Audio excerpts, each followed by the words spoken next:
Bueno, buenas tardes a todas y a todos. A ver, que a mí me gusta esto de hablar un poco de pie, pero no pasa nada, me voy con esto de la tecnología. Bueno, en primer lugar, agradecer la asistencia y felicitar la celebración de estas jornadas, ¿no?, que se han logrado retomar y que yo espero, y cuando mañana ya veamos las conclusiones, ver la perspectiva de reforzarlas de nuevo, ¿no?, y coger aquella marcha que tenían estas jornadas, sobre todo dando paso a gente nueva, ¿no? La ponencia que hemos elaborado, Pedro Quintana, Sandra Cancel y yo, tiene que ver con un poco la reconstrucción histórico-toponímica de la comarca de Tindaya, Tacas, Quinzo y Vallebrón. Decir que... Bueno, como antecedente, decir que nosotros estamos trabajando, aparte de muchos temas relacionados con la Serrota y Fuerteventura, el tema arqueológico, el tema de los majos, el tema de los grabados, un elemento recurrente ya desde 1984, con la primera jornada de estudio en Fuerteventura, ya llamamos la atención en las conclusiones de la necesidad de proteger la montaña de Tindaya mucho antes de que surgiera la idea de Eduardo Chillida. Luego, en 4 jornadas más, hemos presentado comunicaciones como la excavación arqueológica, la única excavación que se ha hecho en la montaña de Tindaya, otra sobre la protección legal y 2 sobre un poco la reconstrucción histórica. Por lo tanto, nuestra vida nuestra vida en la jornada de historia de la Serrota y Fuerteventura va unida a la importancia de esta montaña, que yo creo que no solamente sería uno de los yacimientos arqueológicos más importantes de Fuerteventura y Canarias, sino en su género probablemente del mundo, ¿no?, el tema de la exclusividad de estos grabados podomorfos. Y esperemos que en las próximas jornadas ya de una vez esté salvada la montaña, no solo porque se acaba de resolver la incoación vergonzosa que había, y ahora sí que se incluyen los bienes, sino que la mejor forma de salvar la montaña es que se pongan en marcha proyectos de investigación, sobre todo por el enorme potencial que tiene. Este es el ámbito un poco de influencia de este territorio, que como ustedes comprenderán, no se trata de una delimitación, digamos, objetiva, sino sería un poco el ámbito o el entorno de relación de Tindaya con el marco económico, social, en la medida que las otras poblaciones están relativamente alejadas, ¿no? Hacia el norte prácticamente no hay población hasta La Oliva y más al norte Las Jares del Cotillo, al oeste está Vallebrón y hacia el sur pues ya La Matilla o Tefía mucho más lejos, ¿no? Pero este enclave forma como una comarca más o menos diferenciada. Una comarca que para el caso de nuestras islas y sobre todo Fuerteventura parece que no hay nada, ¿no? O sea, esto no sé ayer quién comentaba o antes de ayer en la jornada una descripción de alguien que decía, bueno, que no hay nada, ¿no? Sí, que en este territorio desértico, sin embargo, en realidad hay mucho, ¿no? Hay mucho. Desde luego son islas muy distintas con respecto a otras islas canarias, que no ha mantenido nunca un nivel de población. Y bueno, Ramón, que es especialista en tema de demografía, lo sabe con respecto a las otras islas. En la época aborigen calculamos una población a lo mejor en torno a 3.000–4.000 habitantes, mientras que Gran Canaria podría llegar a tener 30.000, pero históricamente tampoco, o sea, una isla con muy escasos recursos, pero bueno, pero donde hay actividad humana, actividad cultural, simbólica, etcétera. Esto sería la parte este, lo que serían los llanos de Esquinzo y la rosa de Miscoy. Al este estaría la montaña de Tindaya, la montaña de la Muda y la de Goya de Vallebrón, el Valle Chico, la montaña Tabaiba, ¿no?, que provoca como un cierre natural, ¿no?, con respecto a lo que era pues la vega de Tindaya.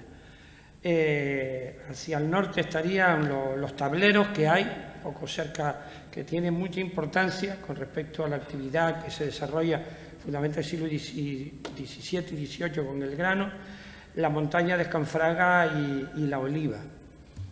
Y hacia el sureste estaría pues, el barranco de Esquinzo, el lomo de la Muley, que es un topónimo interesante porque se repite en otros puntos de la isla de Fuerteventura, como en Triquibijate o Montaña Blanca. pero quizá el barranco de Esquinzo, ese barranco que cruza todo el llano hacia la zona de Taca, es el elemento articulador, ¿no? Es donde hay recursos de agua, hay pozos, hay tarajales y es como un pequeño oasis a lo largo de esa costa que une la costa.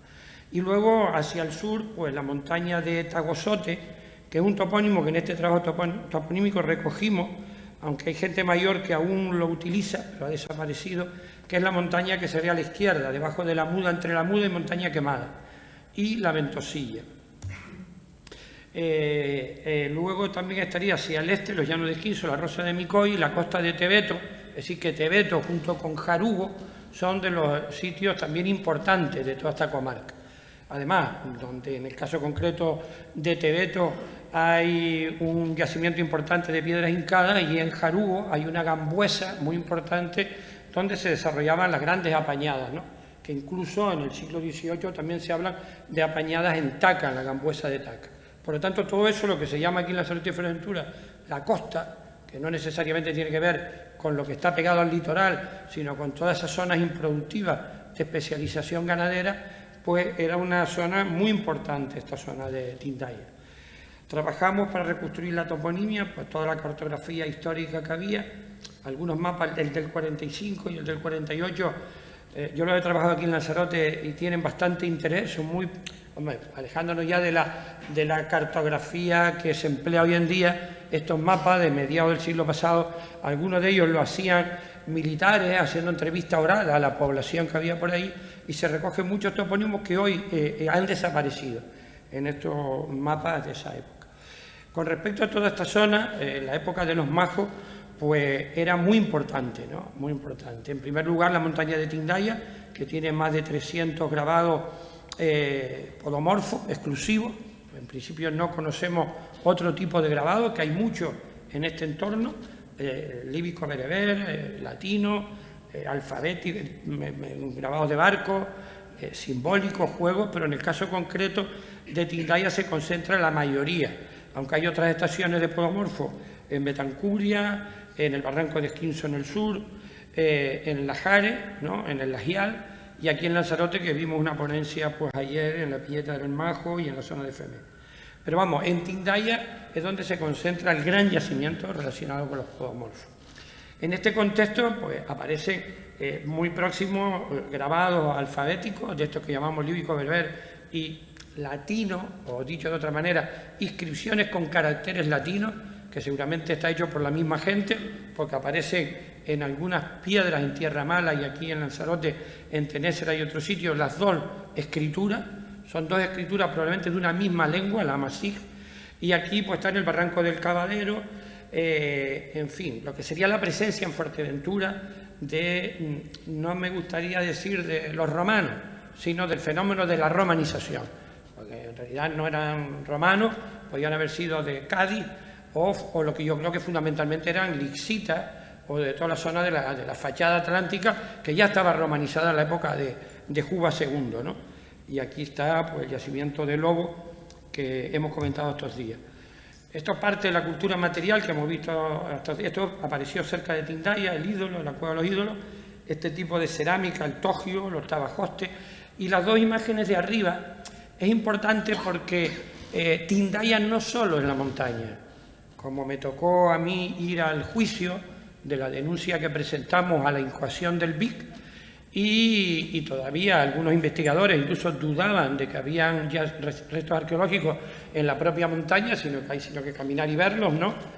11 depósitos de material, sino incluso negaban que habían grandes poblados en la propia base de la montaña, por lo menos 3, y el más grande es la Rosa de los Negrines, que está en la zona oeste, un poblado enorme.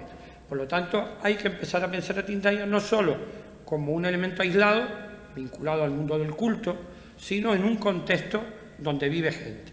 Es algo así como en Gran Canaria, que a veces se piensa en el Ventaiga y se dice el Almogarén del Ventaiga. Sí, pero es que en el Almogarén del Ventaiga vivía un poblado, con sus enterramientos, con sus cuevas de habitación, y Tindaya era algo parecido.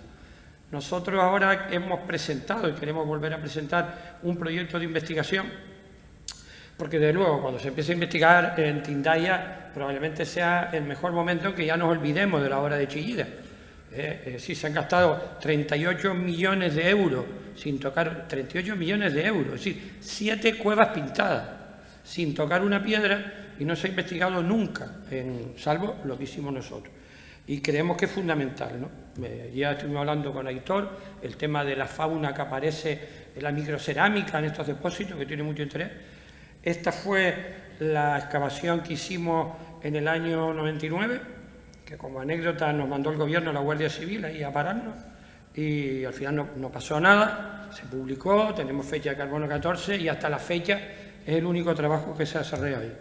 Y esta es la zona de la base de la montaña, la majada de los Negrines, que pongo este dibujo de arriba de Torriani porque Torriani hace un dibujo o representa lo que serían los santuarios, los efequenes, ¿no?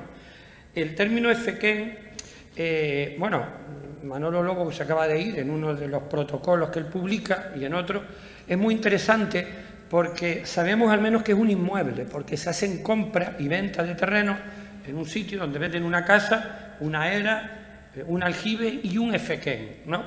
Y en la isla Fuerteventura hay muchísimos, con la derivación de fequén, esquén o lomolesque. El esquén de Nava, el esquén de Guerime, el esquén blanco, suelen ser lugares donde hay yacimientos arqueológicos y por derivación aparece ya Esquinzo, que es el barranco del sur y el barranco que hay aquí en este lugar, ¿no? Esto es la última visita que hicimos. Y luego en el llano de Esquinzo aparece una cueva muy interesante en medio del llano, que es la cueva del Bailadero o la cueva de las Brujas, ¿no? Donde hay mucho material arqueológico. He de decir que el móvil principal de este trabajo, en el cual no hemos tenido todavía resultados satisfactorios, es como todo, ¿no? Nos planteamos una hipótesis, afrontamos el trabajo y se cumple más o menos. En realidad lo que nosotros queríamos indagar era, y quizá tendríamos que ir más que por protocolos notariales, por la documentación de la Iglesia, a lo mejor algunos conventos amortizados que remiten a documentos muy anteriores, es cualquier elemento simbólico relacionado con el valor que pudo haber tenido la montaña. La montaña, desde luego, tuvo un valor en la época aborigen fundamental, seguramente era uno de los centros de la isla por el tema de los grabados podomorfos, pero no queda referencia posterior. Y, por ejemplo, en Pájara está el Morro de la Pila, donde se ha hecho una procesión hasta hace pocas décadas, está lo de San Diego de Alcalá, toda esta tradición. Hay dos topónimos que son la iglesia de los Majos, en la Muda y en el Malpaís Grande, es decir, hay el Lomo de la Virgen, que es el más próximo que está a Tindaya, que es un yacimiento muy interesante, donde aparecieron el que vieron antes, que es muy... que lo encontró Pedro Carreño, esa piedra de arenisca con figuras humanas desnudas, que tiene como la pinta además de los restos de una iglesia, que igual en el Lomo de la Virgen, ¿no? Ahora mismo solo hay material en superficie, pero es lo más próximo a la montaña de Tindaya. Pero nada más. Entonces pensamos que, bueno, tenemos un dato, pero que no hemos podido confirmar, de la hermana de Juana María, la que trabaja la losa en Tindaya, que le comentó a José Antonio Vera Lima un día que el camino que sube a la montaña de Tindaya se llamaba el Camino de la Virgen. Está claro que era un camino, porque en arqueología, cuando estudiamos caminos, encontramos lugares donde se ven fragmentos, restos, que la gente en el tránsito va dejando. Y en este depósito llega ahí. Y sería muy interesante por la relación que hay entre los grabados podomorfos y el tema de la Virgen. Ustedes saben, bueno, el de San Diego de Alcalá está la huella, en este caso, pero, por ejemplo, cuando nosotros encontramos los grabados del Barranco Azul, íbamos buscando podomorfos y hablamos con un viejito en la caldereta y nos dijo, ahí está el pie de la Virgen, que todo el que llega pone el pie y aparece, ¿no? Esa relación, bueno, no es exclusivo de Canarias, también se da en Galicia, en Euskadi y en otros muchos sitios, pero tiene mucha relación, porque, por ejemplo, igual que la cueva de la Aldeíta, un poco más al norte, donde apareció una talla de madera, es decir, todo lo que es ese momento de sincretismo cultural en el que empieza a desaparecer la religiosidad aborigen y empieza la nueva religiosidad. La hipótesis que yo tengo, y el hecho de que no aparezca documentación, es que la práctica que se desarrolla en la montaña de Tindaya se pierde tiempo antes de la conquista. Es decir, en el momento de la conquista es probable que ya llevara tiempo sin practicarse, bien por prohibición o bien porque los mismos majos querían ocultar el conocimiento de eso, porque además no aparece material de importación en la montaña. Así como aparecen los negrines, en la parte de la alta de la montaña no aparece. Bueno, voy ahí rapidísimo, ¿no? Bueno, esta visión un poco diacrónica es una zona bastante habitada, importante en el momento aborigen, pero va perdiendo importancia, ¿no? Va perdiendo importancia con respecto a otras zonas, fundamentalmente en torno a la villa capital de Betancuria, Antigua, Tuineje, La Oliva, pero aparecen algunos grandes propietarios, como se han nombrado estos días, a Juan Mateo Cabrera, o los negrines, que son los que dan gran parte de la toponimia a todo este entorno, ¿no? En los repartimientos que se van haciendo en este lugar.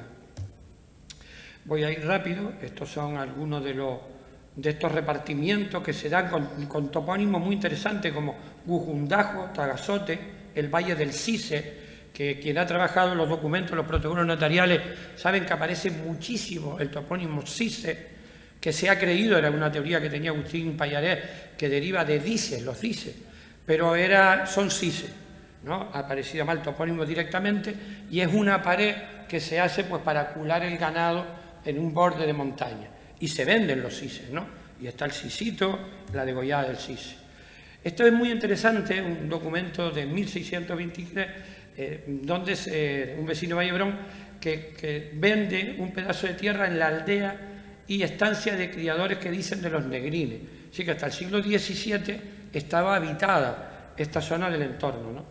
No me voy a detener porque hemos hablado estos días sobre la presencia morisca, muy intensa en Lanzarote y Fuerteventura, y los que somos de aquí, yo creo, como hipótesis, que una parte importante de nosotros procedemos, sobre todo los que procedemos como yo, de So y de Muñique, en fin, los mallines, nuestros abuelos y bisabuelos que eran camelleros, todo ese jable que hasta el siglo Pascual Madós lo reconoce todavía, Fiquirineo, habitado por moriscos, Fuerteventura, que la mayoría de la población eran moriscas, descendientes moriscas, pues bueno, algo que hay que rescatar, porque muchas veces estas identidades quedan silenciadas.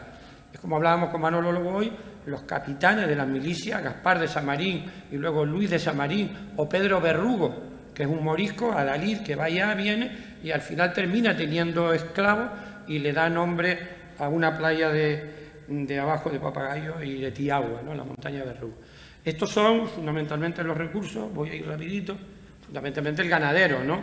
Que es muy interesante porque la costa funciona, me atrevería a decir, casi como una relación de producción paralela y al margen de la jurisdicción normal, es decir, toda esa zona de costa lo ha regulado los comisionados de costa, que es como una figura un tanto autónoma, que el otro día estuvimos en las apañadas en el Llano del Sombrero, y es como una forma de organización, de redistribución del ganado peculiar que ha permanecido hasta el día de hoy y que desgraciadamente en algunos sitios la han usurpado, ¿no?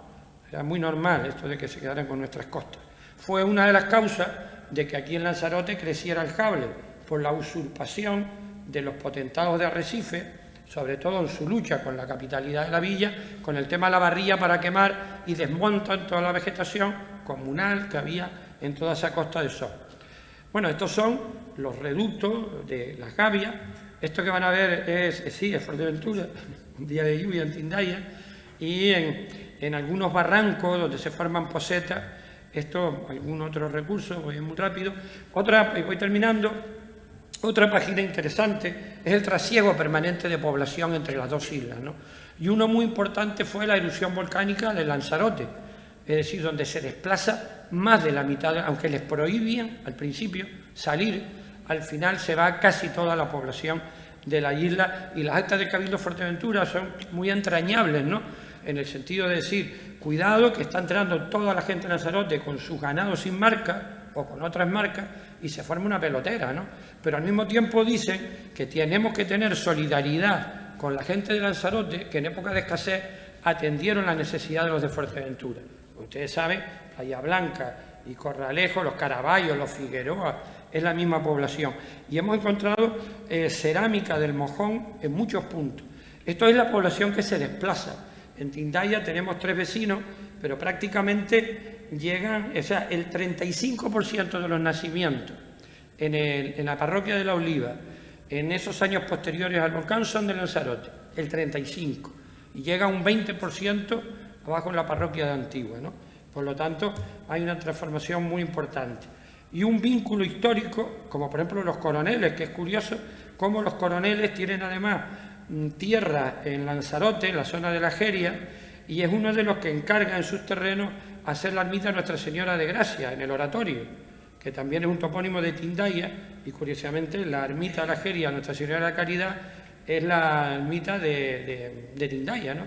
Nuestra Señora de Caridad, que en esta época de esplendor pues llega a tener una silla de grano, una de las más importantes de la isla, en la época de esplendor de la etapa agrícola, que luego se pasa ya fundamentalmente al final del 18 y 19 al tema de la barrilla.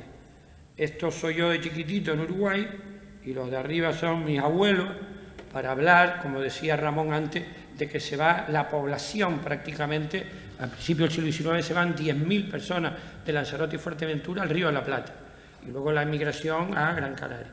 Y bueno, rápido, este es el trabajo que hicimos, la base de datos, algunos documentos de interés que los inscribimos, trabajamos los libros de amillaramiento también para contrastar la evolución de la toponimia, y aquí está la gran cantidad de topónimos con el sistema de localización que hicimos para la tesis doctoral, ¿no? Más fácil que en Timanfaya, ¿no? En Timanfaya está bajo la lava, pero bueno, aparecen muchos datos de interés, algunos con el topónimo, con elementos simbólicos, el Barranco de los Encantados, la Montaña del Sueño, el Morro de la Virgen, nos da pistas sobre la inmigración, el tablero del vizcaíno, el tablero del portugués, que aparece con frecuencia, el tablero de la paja, o sea, topónimos que te van ayudando a reconstruir la vida y el desarrollo de esta población, gran parte de la... Esto es el Barranco de los Troncos, muy curioso, el barranco del primer tronco, el segundo tronco, al lado del tablero del portugués. Y bueno, para terminar, estas son las extracciones y nuestro deseo de que en las próximas jornadas felicitemos las primeras investigaciones en la montaña. Muchas gracias.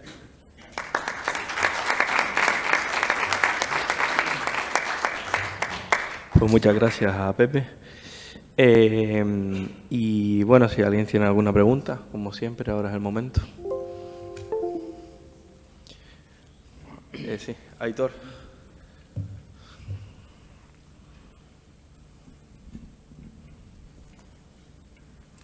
Bueno, Pepe, muchas gracias por la presentación, como siempre ilustradora. Y yo también quería comentar la ambivalencia que hay entre esos dos territorios, Tindaya y quizá la montaña, que es la Montaña Blanca, ¿no? La eminencia de la Montaña Blanca, y enfrente tienes el Montañón de la Arena, que es la Montaña Negra, ¿no? Y tienes en el Montañón de la Arena todas esas estructuras que todavía no sabemos muy bien si son históricas, si son prehispánicas, entre ellas quizá la más emblemática, el Sol de Tejate, ¿no? Y en Tindaya nada, ¿no? O sea, es como dos mundos cercanos, el blanco, el negro,